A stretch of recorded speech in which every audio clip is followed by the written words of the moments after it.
What's happening, good people? Appreciate you tuning in again this week on a Tuesday as we chop it once again with my man this week, Nicholas Wright from Florence, South Carolina, currently residing in the metro or what they know what's known as Soda City.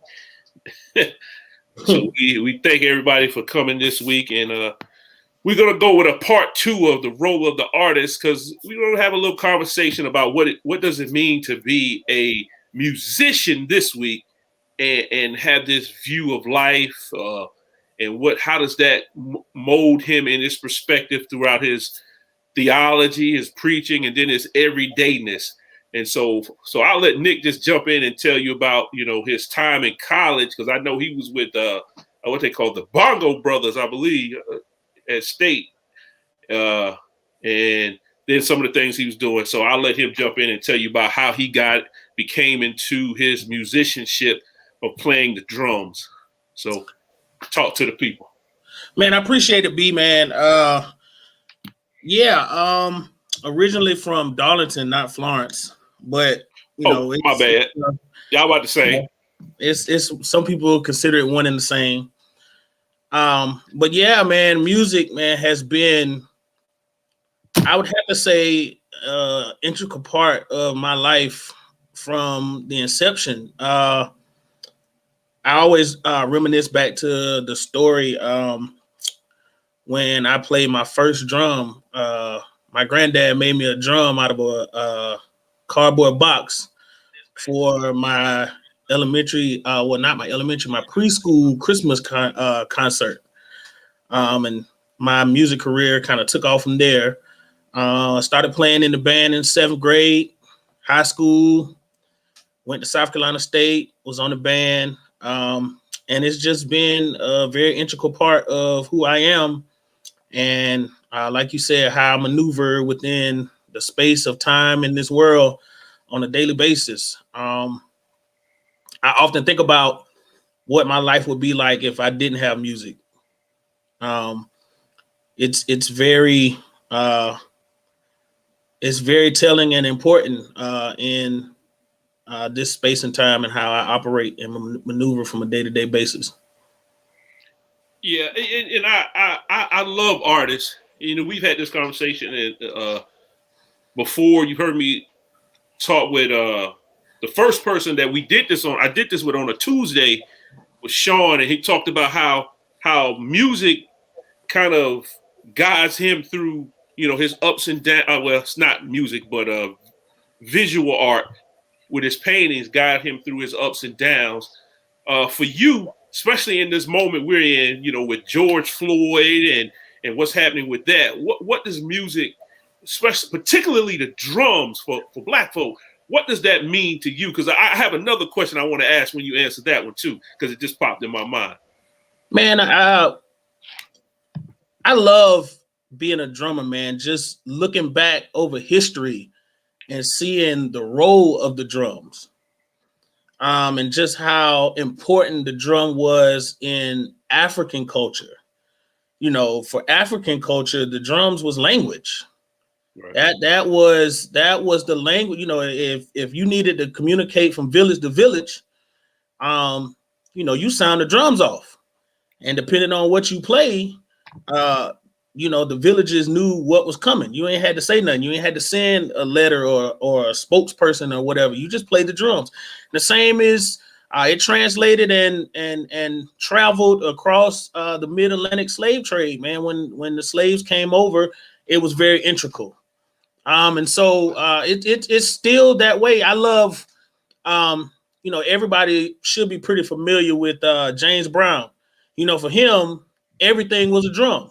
It didn't matter what it was. Right. There's a epic scene in the movie by our brother Chadwick Boseman, who's with the Ancestors, and Get On Up, when James Brown is in rehearsal and he asks all the band members, "What you play?" "Maceo, what is that?" "It's a horn." "No, it's a drum." Because everything is rhythmic, and so it has some rhythmic component. And so even though you're playing whatever you're playing, you're speaking because you're playing some sort of rhythm. And so Right. I love the way that transforms and translates from culture to culture. And being a drummer, man, for me, that's my language. People can tell you must have been feeling that song just by the way you were playing. I ain't never heard you play it like that. Oh, you must be having a bad day because I ain't never heard you sound like that. So it's an interpretation, but it's also a way people really get to realize and notice who you are. And when people have been around you and doing it for a while, they can tell your moods based on the way and the manner in which you play. That's interesting because, and my question was going to be about James Brown, so you kind of answered that. But what does it say for a group or band that is led by a drummer versus a band that is led by an organist or pianist or a guitarist? What is the difference between the two? Let's say like Questlove leading the Roots versus somebody else, my man who plays the piano, the young brother from Houston. Can't think of his name right now. Starts with an H. I know R, but I'll think about it in a second. But what's the difference in those type of leadership styles, when it comes to leading a band? Man, I think, and see, that question is kind of unfair because Questlove is just a different individual. That's Questlove to me is pretty much a virtuoso of the artistic craft. Mm-hmm. He spans beyond being a drummer. I think, but I will say this. It is a greater thing to have a drummer who's an artist over having a drummer who's a drummer. Uh-oh. Talk about it. Say more about that. Say more. Because when you have a drummer who's just a drummer, that's all they think about. So when you hear, and I mean, you hear these cats, man, and they are playing over everything. They not giving the music room to speak. Right. Every 4 bars is a solo. Like, that's being a drummer. But when you're an artist and when you're a musician, you understand your part that you have to play, and you know where there's opportunity and space for you to do or for you to put your little touch here and there. But you don't be over everybody and trying to, take over the spotlight. So that's huge, man. And sometimes people will get, well, man, he was boring. He ain't really do nothing. But that's what the music called for. And when you have a real artist, a musician like Questlove, that's what you get. Now, from the other side, from a pianist or an organist or an instrumental, well, I can't even say instrumental player, but from someone that doesn't play the drums. I mean, you're going to get that because they, I don't know if I would say it's innate in them to really try to be cohesive to the ensemble. Mm-hmm. But, you get a lot of these cats, man, these especially these younger cats, man, they just want to get on the drums and just show how many notes they can put on the skins, man. And it's like, you killing the music, and I mean, you good if it's just you and other musicians. Don't add a vocalist. You'll never get a gig. You'll never get a gig like that. Your career is going to be real short. So it's. Go ahead. I was listening to. You remember doing the what was it? I think it was the Super Bowl, mm-hmm. And the sister and the country western guy was singing. Mm-hmm. I can't think of her name right now either. I see Hugh. Jasmine Sullivan and the country western guy. They were doing the Star Spangled Banner, And everybody was like, yo, they killed it. Oh, they knocked it out the box. But then there was a brother, matter of fact, he just won a Grammy for music education. And he made this, his wife said, I was having Jeffrey, his first name is Jeffrey, last name kind of eludes me right now. But his wife said, I just had a conversation with my husband about Jasmine Sullivan and the country western guys singing the Star Spangled Banner. And he says it was terrible. Now, it's not that their sound was bad. He says, but when you're doing a duet, the idea is that two soloists merge as one, and that we can't tell that it is two soloists. And it sounds, that's what you're saying about being a proficient drummer, is that, yeah, we know you can rock it out on the skins, but the point is that's not what you're called to do. You're called to keep time and to make sure everybody stays in pace, because your job is to lead the band in time, on step. And if you get out of step, then everything is out of whack. Because I'm a firm believer that if the drummer messes up, everybody is done. Oh yeah. Well, that and interestingly, man, to tie it back to my history, man, just of band life, man, that was one of, my band director's biggest things. Like, over everything, your most important role is keeping time. Mm-hmm. All that other stuff, all that fancy stuff you want to do, it's all well and good. But if you can't keep time while doing that, I just rather you be out here and be on 2 and 4 and keep time so the band can move across the field. That's all I care about. And so I think, and I mean, sadly, you have a lot of school districts, man, that are going away from or cutting funds from the arts, man. And so this push for artists or artistic culture, man, is starting to kind of dwindle a little bit. So you get a lot of cats, man, and then they see movies and, they hear things and they see people, and that's all they want to do. They don't want to learn the craft as a whole. And so they just get into it, man. And yeah, you can play a little bit, but you're not understanding what's the purpose of your job. And you'll never get a job like that. Now that's something. Now that's an interesting take. I think I was talking to Martin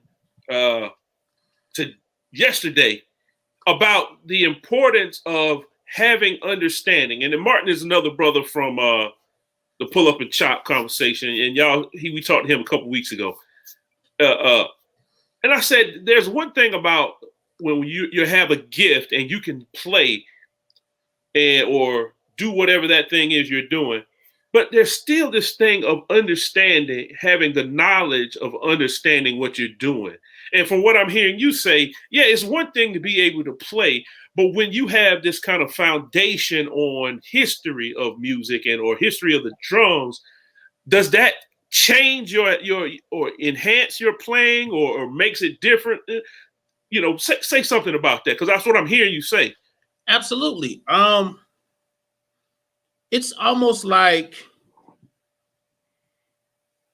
it's the gift versus training type thing. Mm-hmm. You could be gifted. You could be a gifted vocalist. You could be a gifted painter. You could be a gifted rapper.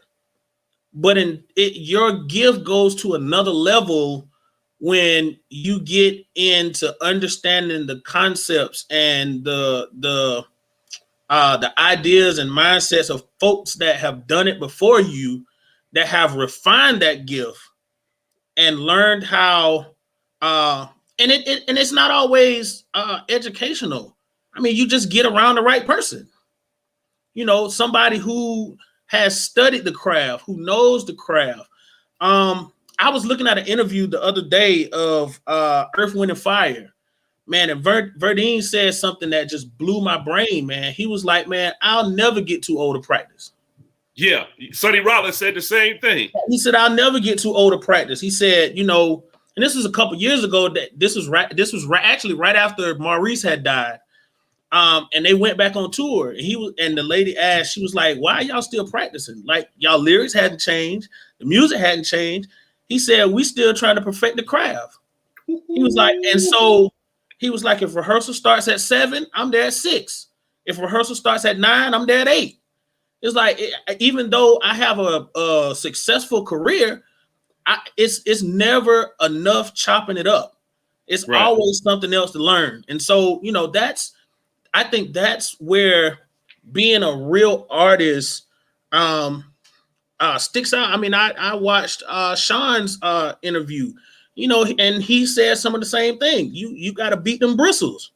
Yeah. And that's the only way you get better. You sell a huge painting, that ain't it. You got other things you can learn. And so, man, these cats think they figured it out. And yeah, they can play some rhythms and they can play some combos and they can put this and that together. But when you don't understand what you're doing and why you're doing what you're doing, that's when you unlock the secrets. When you understand what you're doing and why you're doing it, and you can repetitively do the same thing, then you've unlocked some secrets. Yeah, that's awesome. I heard Questlove say this. He said the best thing that happened to the Roots was that they went on Jimmy Fallon's show. He says, because prior to that, we were on tour all the time and we never practiced. We had been together for so long, we just go on stage and kind of just freestyle it because we've done the show so much that it just became second nature. He said, but when we went on the Jimmy Fallon show, we had to practice. And what we found out was the more that we practiced, the better we became. Because we started seeing things that we had kind of fell back on, but now that we were practicing, it enhanced our playing. So everything became a lot sharper than previously. And oftentimes, especially, we both come out of the church. We see this in the church where we rest on our past experiences and say, hey, we don't need to practice. And I'm not just talking about choir either. I'm talking about simple things like, look, do we need to go over communion practices or baptism practices or, any of the sacraments? Do we need to say, hey, let's bring all the ushers in and practice ushering? Right. You know what I'm saying? All that stuff. So when you talk about musicians who play the same thing, who's played the same scales, John Coltrane practicing 10 to 12 hours a day. Sonny Rollins, I think Sonny Rollins is like 79, 80 years old, somewhere in there, the upper echelon of age. Sonny Rollins says, I still practice the scales every day. What makes us think that we can't do that? I've asked pastors this question. Do you read your scripture and study theology 8 to 10 hours a day like musicians practice who do it for a living? Because if you don't have that same level of dedication, then what kind of artistic expression are you bringing, or creativity are you allowing yourself to find or not find because of that lack of preparation and practice? Man, interestingly, man, you talked about Questlove. I remember when they first started with Jimmy Fallon. And like you said, being on tour, man, you playing your set. Mm-hmm. But you on Jimmy Fallon, you don't know what y'all gonna play. Right. The day you might be playing hip hop, next show you might be playing samba. And so for me as an artist, man, one of the greatest things I've learned, one of the greatest secrets I've learned is to play things that you're not familiar with. Mm. That forces you to get outside of your comfort zone. Because, man, if you always get on and chop it up on some stuff that you like and that's easy. That's not practice. You're not learning anything. But to get on there, and if you haven't played jazz or you've never played jazz, play jazz. If you've never played reggae, play reggae. Like, get out of your comfort zone and do things that force you to refine your skills. Because I put it like this. It's like writing a paper. When you write a paper, if you read that paper from top to bottom and say you proofreading that paper, you already know what the paper is supposed to say. So you're going to read the things that you wanted to say and skip over all the mistakes. But when you go to the bottom of that paper and start at the bottom and it forces you to read your way up, you be like, oh, Wait a minute. That wasn't supposed to say that. So when you put yourself out of your comfort zone, you be like, oh, I thought I had it made. But dog, playing this doggone simplistic meter, or this complex meter, I'm gonna have to work on this. And then when you unlock that and you add that to what you already know, man, nobody be able to man, you always have a gig. Wow. Look, Martin says practice enhances your gift no matter how good you think you may be. That's word. That's word. That's Absolutely. word. I mean, look at Michael Jackson. Look at how many times Michael Jackson practiced the moonwalk. The man invented the thing and still practiced it. Well, we could call that into question whether he invented, because there's a lot of folks. Yeah. He might have brought it to the nation. Okay. Brought it out of hiding. But I get your point. First to do it on live TV. Let's put it at that. Nationally, I can concede that. I can concede that. So when you're thinking about questions, somebody asks you something, or your day of life, and I said this before, like when we're doing a pull up and chop, there's a way that everybody answers a question. Martin may come with the pastoral counseling and a view of social media through his question. Walter tends to be very pastoral and very historical in his approach. You tend to come with a very artistic from the drummer standpoint and says, hey, I'm thinking about this question this way, because there's a rhythm to the way you speak.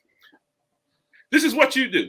You get asked a question and you go, and DJs will catch this, because the DJs leave space, because when you say and you leave that space, that gives DJs a little bit of time to do work in the middle, whether that's scratch it or put an ad lib in, so when they're playing it live and mixing, they can add something in. But when you answer questions, you do that also.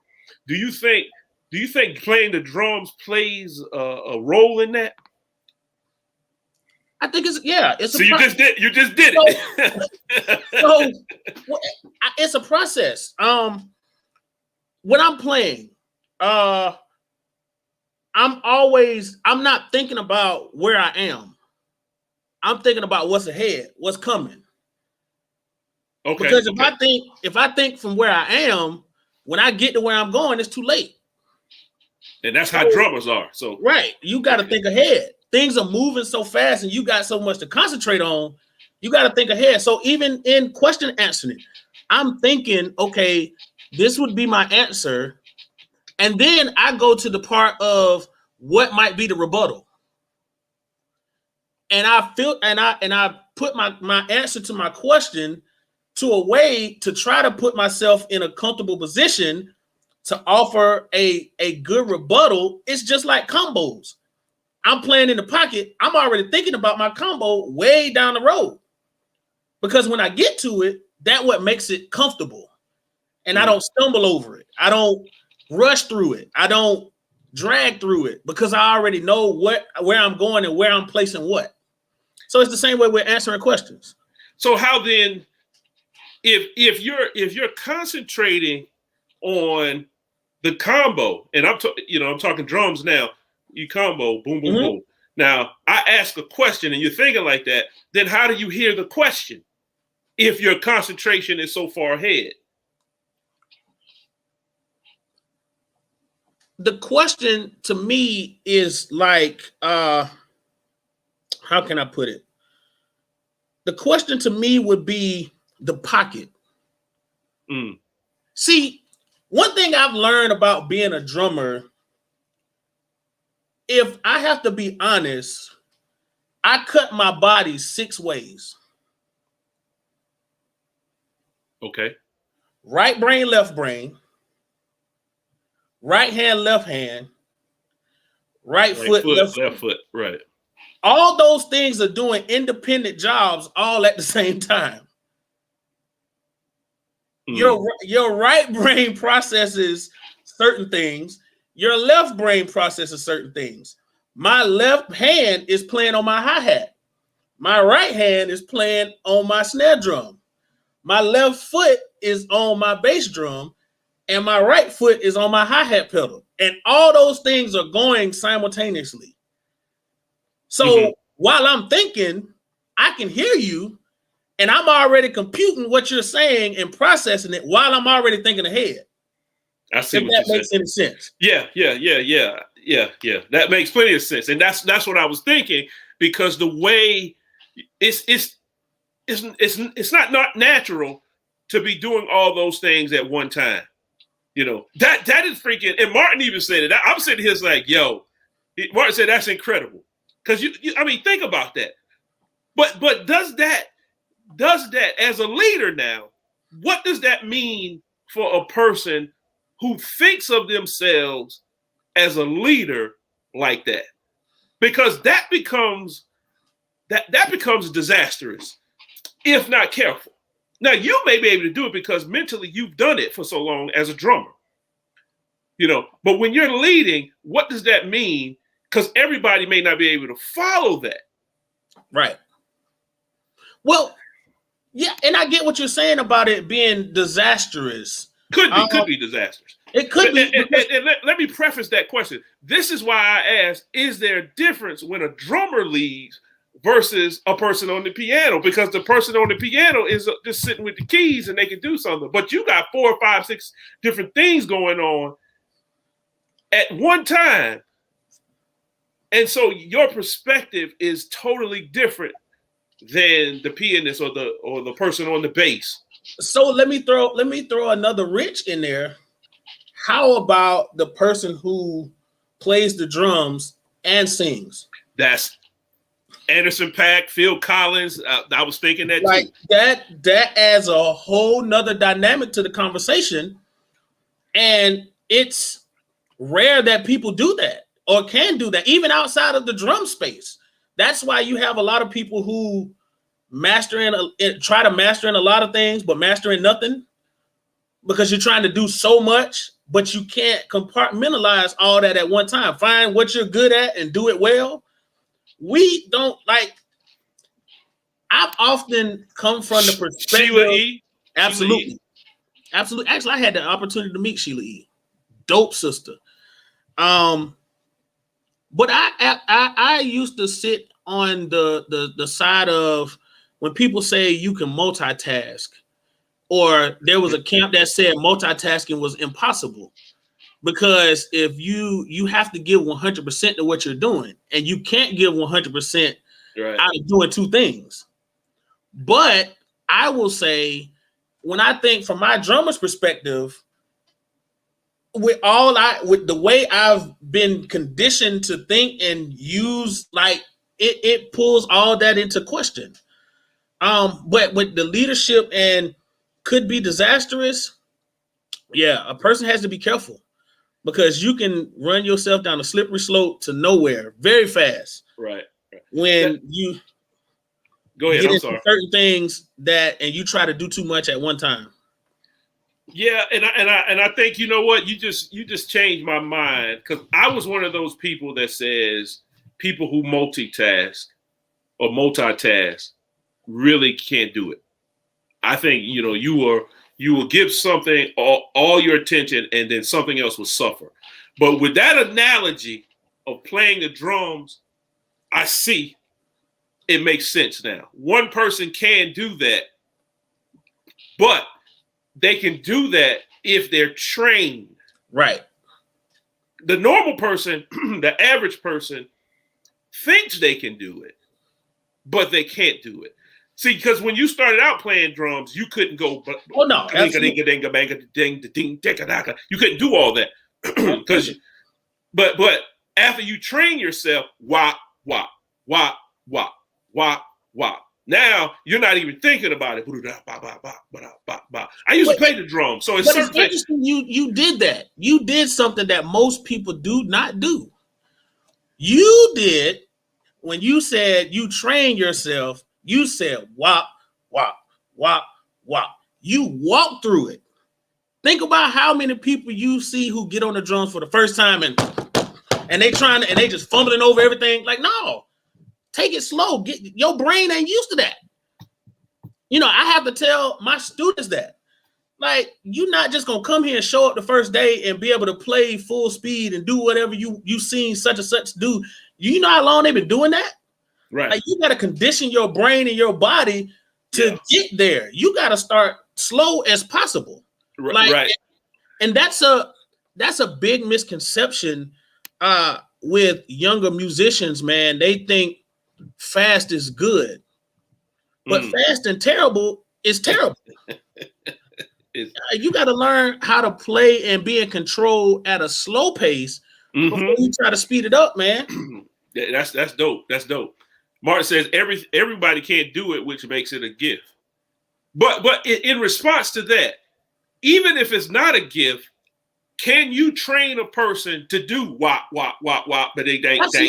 I think everybody can be trained to be a musician as long as they have the desire to do it. Now, it might take them longer to get to whatever expected end goal, but I mean, just think about how many people started out with piano lessons. Think about how many kids have come through history and started out with piano lessons and it just dwindled away because they didn't have the desire to do it. I think anybody can play the piano if you take the time to learn the craft, to learn how it operates. Now, some people can just sit down at it and their gift is just they are born with the ability to understand the keyboard and its patterns and its ways of moving. But I think you can train yourself with the correct practice and with the correct concepts. You could train yourself to be a great pianist or musician. Walter says, discipline. Interesting now, you say that, Walter. But here's the thing. I'm flipping it back from Walter.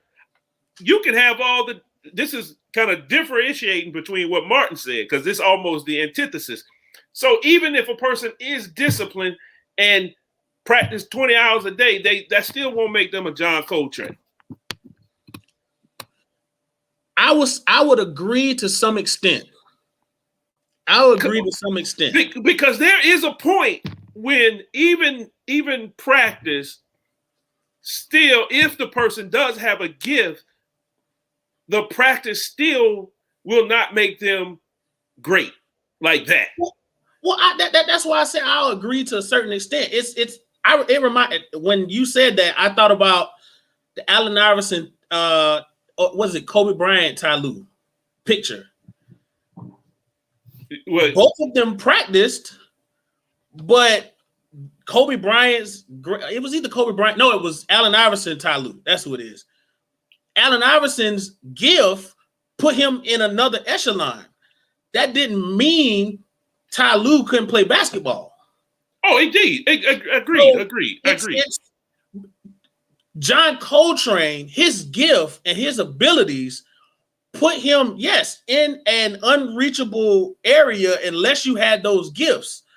But being a musician, you could get to a certain place. There's just certain places where greats live, and you just can't get there.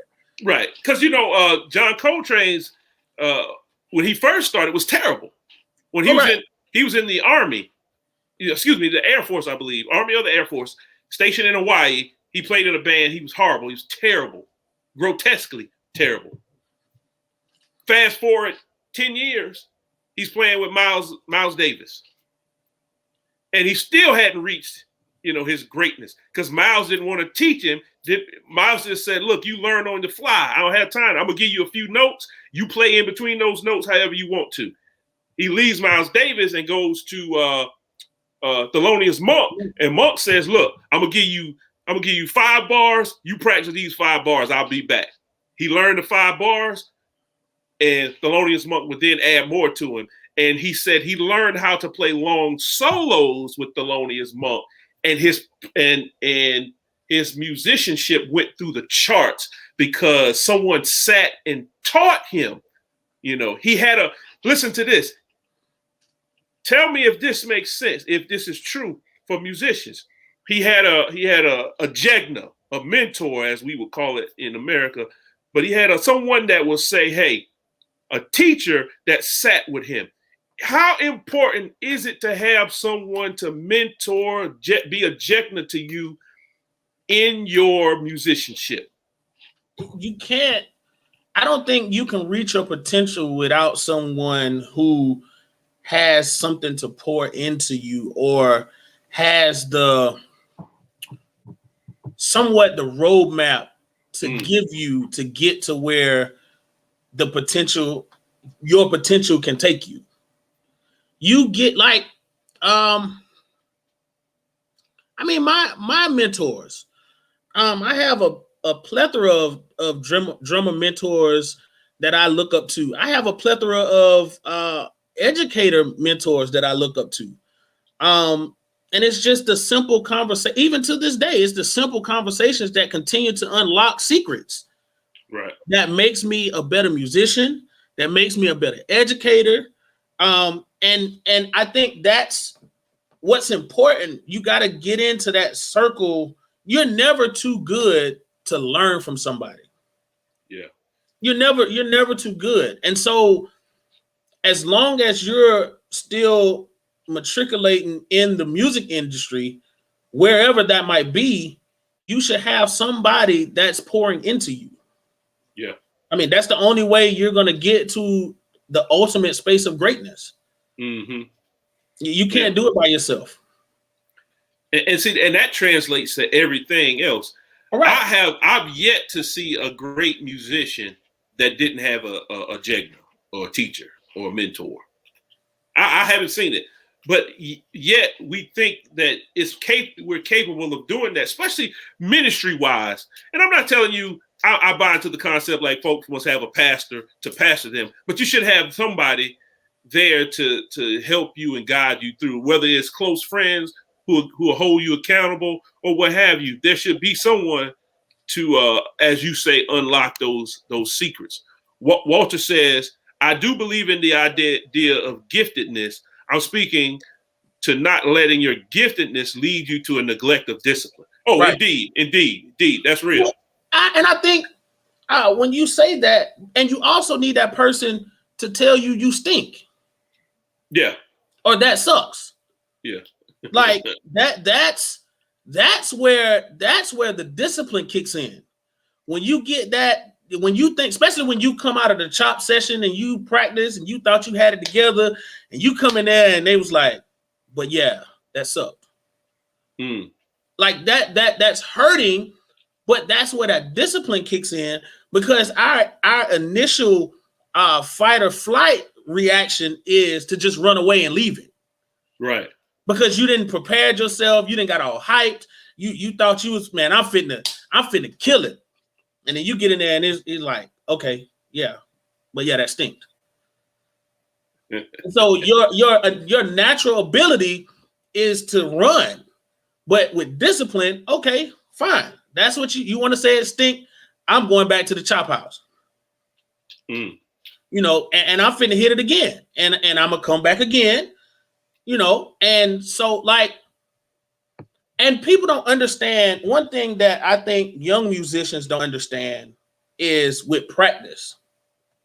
I tell my students all the time, it's not the amount of practice you have, it's what you do with the practice that you do have.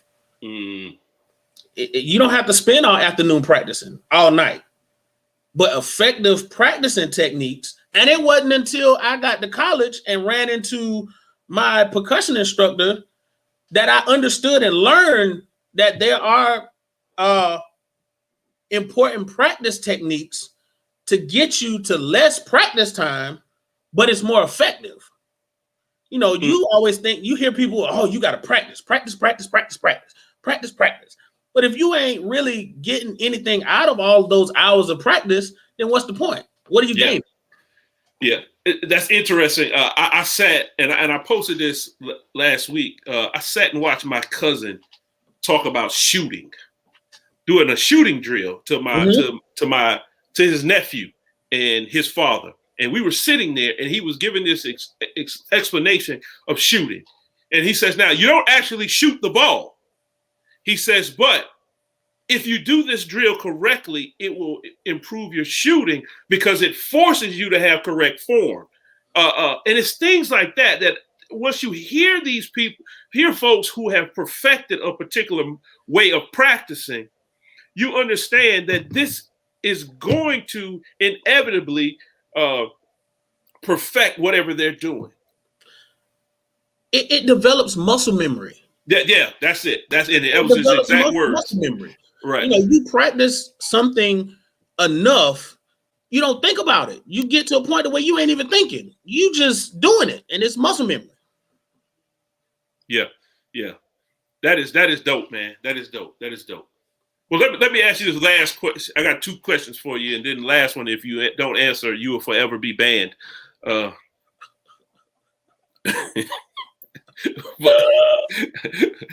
this question is, can you Coltrane said like this: to play right, you have to live right.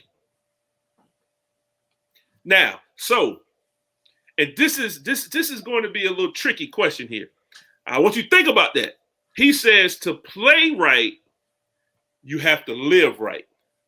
So what does it mean? And Tony said, good evening. Part of my absence tonight, I will watch after the Lady Gamecocks play. Thank you for your intellectually stimulating conversation. We know who that young lady is. She's somebody's wife. She's a frequent flyer. Yeah, she's that Walters guy's wife. But to live right, to play right, you have to live right. With that said, can one play something that they totally disagree with the lyrics? I.e., if I said, yo, if Lil Nas X, whether you agree with it or disagree with it, because we see the big debate about that right now, everybody, and maybe we'll get a session and just talk about that because we free over here. But let's just say hypothetically, you totally disagree with Lil Nas X. I don't think you do, and you don't. So I'll just say you don't necessarily disagree with him. You might not dislike his music, but you don't disagree with his message. But let's just say you totally disagree with it. Could you play the music if you didn't think it was right?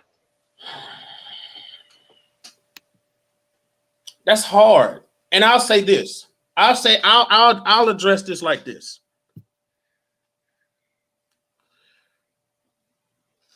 From a professional musician's perspective,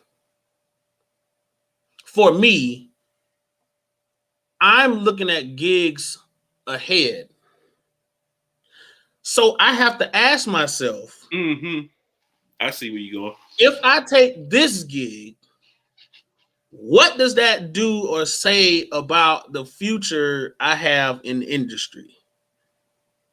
Now, that's the attack a lot of people have on gospel musicians playing in the secular realm. Right. Now you have to be, it's all about personal preference. It's all about what you're comfortable doing. It's all about, and I'm not even gonna say push the envelope. It's all about what do you want to get out of your music career, and if you feel as if that will stop you from reaching your ultimate potential in your career, then I would say don't do it. But Nick, I'm talking more because I asked Sean this question. Mm-hmm. Can you paint somebody you don't like? And he said, yeah, I just put on the type of music that I think would drive me to the right place to paint. Okay. I'm talking in that type of realm. Not so much whether you get the gig. I'm talking about like, can I play this proficiently because I don't agree with what's being said? I don't think I could give it my full potential. Oh, that's what I'm looking for. Because I don't agree. The music, because music sonically says something, but lyrically it's saying something I don't agree with. So can I rock out with this? Can I chop it up when I don't agree with lyrically what's being said, but sonically they bang it?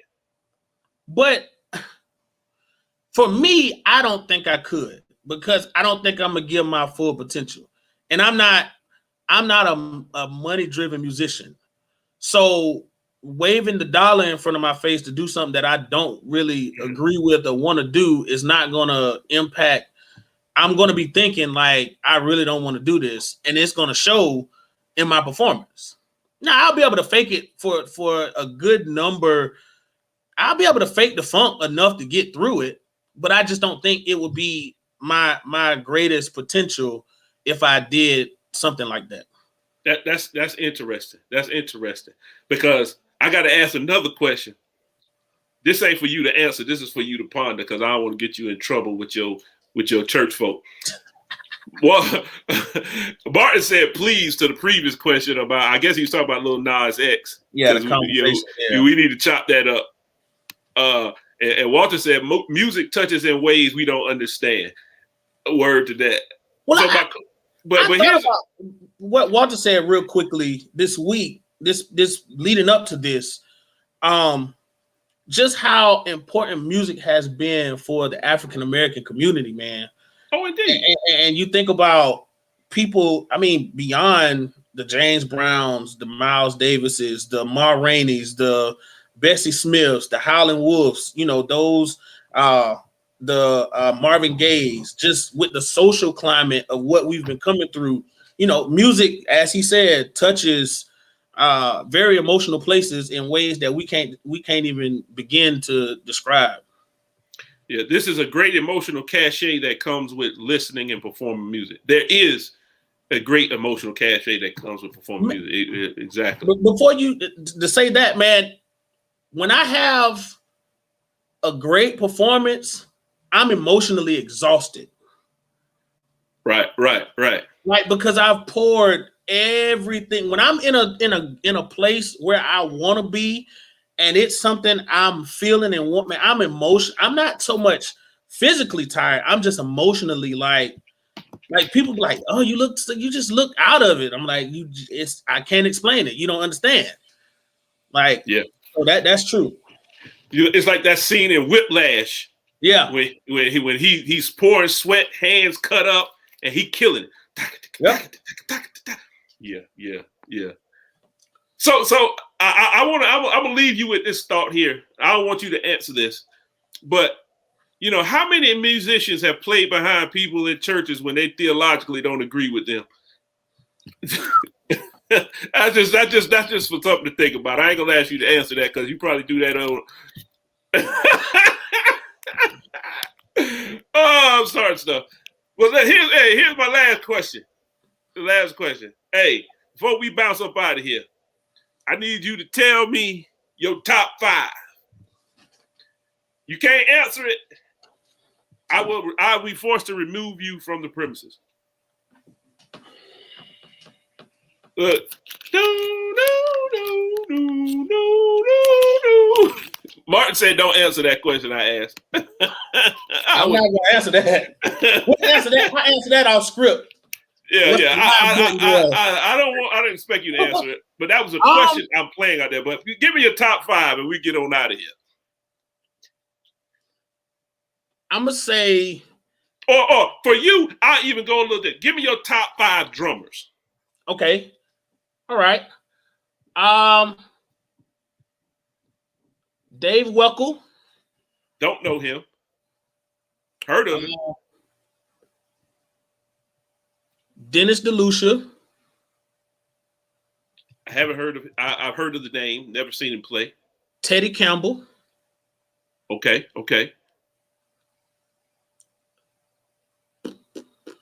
Questlove. Okay. Questlove. They have a list without Questlove. And Calvin Rogers. Okay. That's dope. Okay. Now I don't know 3 of them, but I know 3 of them, but not the other 2. Okay. That was easy. We'll let you stay for another week. Easy. Hey, appreciate you coming on, brother. Man, hey, appreciate everybody for listening. And as always, remember to survive, cultivate joy, resist, and stay dope. We'll see you Thursday. O'Donnell Jack.